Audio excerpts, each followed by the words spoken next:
哈四爺又翻嚟啦！講緊係特朗普嘅關稅真人 show 我哈四爺話咧7月8號係56個10% 關稅嘅死線啊！如果咧傾唔掂，今次真係屙不甩啊！如果歐盟仲唔快啲傾好，就準備食50% 嘅關稅重拳啦！中國、英國依家咧都叫暫時勉強搞掂，如果越南仲拖拉緊。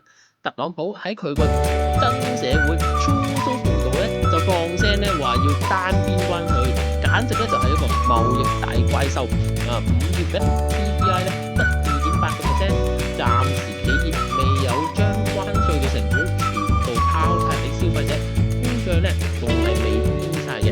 特朗普而家玩戰減稅，同咧 GM 大佬搞啲小交易，記住40億嘅工廠先啦，仲話咧唔用美元做武器，改蘇佢嘅政績啊！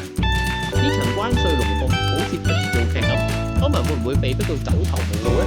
中美協議到期，會唔會又再嚟玩多次呢？拖到7月31號仲有新劇情，上訴法院會唔會告總統？定係其實7月8號90日期限到嘅時候，特朗普就已經玩夠啦，唔再玩？Like 同 follow哈四爺之後繼續再幫你拆解。